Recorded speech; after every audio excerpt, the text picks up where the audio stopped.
quem disse que eram 3 e reis magos. E tendo nascido Jesus em Belém de Judeia, no tempo do rei Herodes, eis que uns magos vieram do Oriente a Jerusalém, dizendo: Onde está aquele que é nascido rei dos judeus? Porque vimos a sua estrela no Oriente e viemos a adorá-lo. Mateus 2, versículos 1 e 2. Apenas o Evangelho de Mateus cita a presença de magos no nascimento de Jesus, porém não diz que eram reis, nem que eram 3.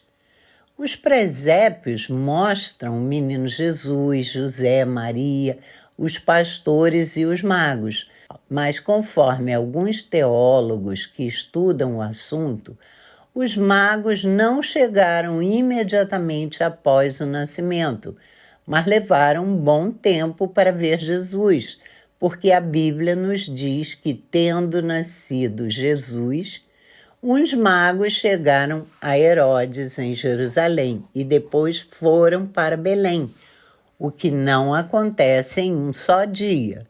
Eles eram chamados magos não porque praticassem magia, mas porque eram entendidos no estudo do céu, da astrologia. O livro de Daniel já cita magos como pessoas de grande entendimento sobre determinados assuntos, como sábios. Daniel 1, versículo 20.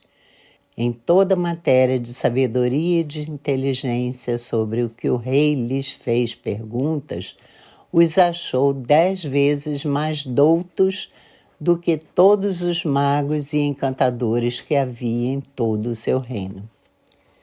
Inicialmente, os magos viram talvez uma conjunção dos planetas ou um cometa ou até mesmo uma estrela e viram como sinal de que algo importante ia acontecer. E sabedores e conhecedores das histórias dos antigos hebreus creram que realmente o Messias chegaria à Terra, conforme a profecia de Miqueias 5:1-2. É tu, Belém Efrata, pequena demais para figurar como grupo de milhares de Judá.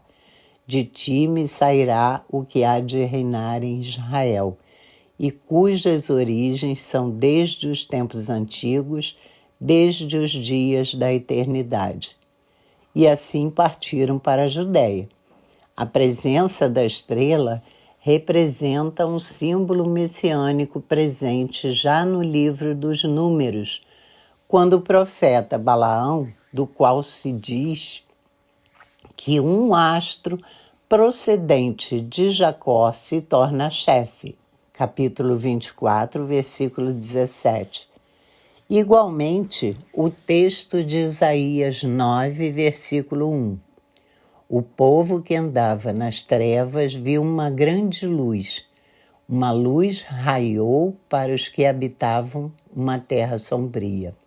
Esse texto de Isaías nos fala sobre algo assim, como um sinal. Ao chegar, ofereceram como presentes ouro, incenso e mirra. E talvez pelos 3 presentes surgiram histórias de que eles seriam 3, cada um ofertando um presente.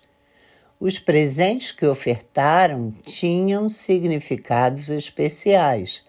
O ouro simbolizava a realeza, o incenso, que se transformava em perfume quando queimado, era usado em celebrações e venerações religiosas e simbolizava a divindade.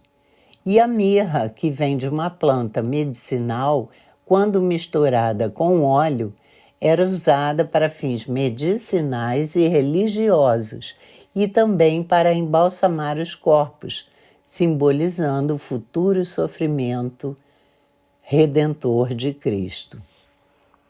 Na verdade, a existência de 3 reis magos veio de evangelho apócrifo do fim do século VI, que deu a eles a quantidade de 3 e até mesmo seus nomes. mas Mateus nada cita a esse respeito, e os apócrifos não são aceitos como a palavra de Deus.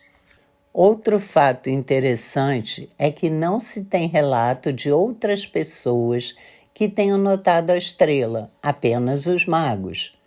Quando Herodes chamou os sacerdotes e lhes perguntou onde nasceria o Messias, eles responderam prontamente que seria em Belém, pois conheciam as profecias. Mas será que nenhum deles havia notado a estrela?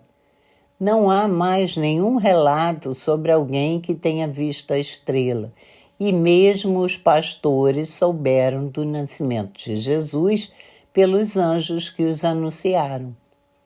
E os magos que a viram não eram judeus, mas gentios. Isso já sinalizava que Jesus seria salvação também para os gentios?